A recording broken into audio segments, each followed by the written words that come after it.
నిజామాబాద్ జిల్లా కేంద్రంలో మాజీ పీసీసీ అధ్యక్షుడు ధర్మపురి శ్రీనివాస్ భౌతిక కాయానికి ముఖ్యమంత్రి రేవంత్ రెడ్డి నివాళులర్పించారు.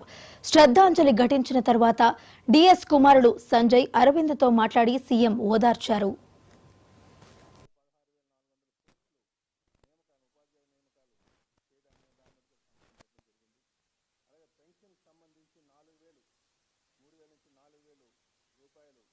జూలై 1 నుంచి ఇంటింటి వద్ద పంపిణీ చేయడం కూడా దాని మీద కూడా సంతకం పెట్టడం జరిగింది.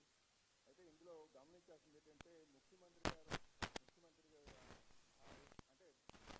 ఎలక్షన్ ముందే చంద్రబాబు నాయుడు గారు ఒక మాట చెప్పారు. నాకు ఏదైతే ఏరియాస్ ఉందో ఆ ఏరియాస్ని కూడా కలిపి పంచుతామని చెప్పేసి, అంటే ఏప్రిల్ 1 నుంచే మేము అధికారంకి వచ్చిన తర్వాత ఆ 3 నెలలు కూడా ఏరియాస్ 3,000 అంటే 1,000 చెప్పిన వృద్ధులకు పంచడానికి నిర్ణయం తీసుకున్నారు. కనుక ఈ జూలై 1కి 4,000 అంటే 3,000 ప్లస్ ఇంకొక 4,000 కలిపి ఇవ్వడం జరుగుతుంది. అంటే సుమారు 7,000. ఇది కూడా మీరు గమనించాలని చెప్పేసి తెలియజేస్తూ, ముఖ్యంగా వృద్ధులకి వారికి ఎప్పుడు భరోసా కల్పించే కార్యక్రమంగా భావించాలని చెప్పేసి సందర్భంగా తెలియజేస్తున్నారు.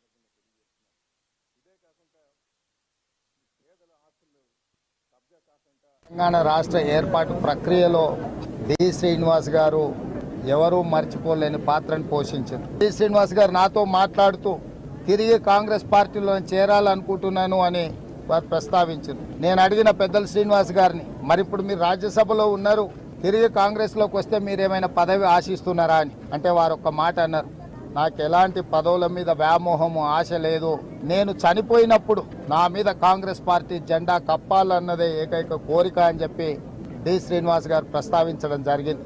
అందుకే నిన్న ఉదయం ఈ దురదృష్టకరమైన వార్త నాకు చేరిన ఎంబడే రాష్ట్ర ప్రభుత్వ అధికారులకు ఆదేశాలు ఇచ్చి అధికారిక లాంఛనాలతో డి శ్రీనివాస్ గారికి దహన సంస్కారాలను నిర్వహించండి అని ముఖ్యమైన నాయకులందరినీ డి శ్రీనివాస్ గారి ఇంటికి వెళ్లి వారి పార్థివ దేహం మీద కాంగ్రెస్ పార్టీ జెండా కప్పి కాంగ్రెస్ పార్టీ తరఫున వారి యొక్క చివరి కోరికను నెరవేర్చే బాధ్యతను మా మంత్రివర్గ సహచరులకు ఇవ్వడం జరిగింది.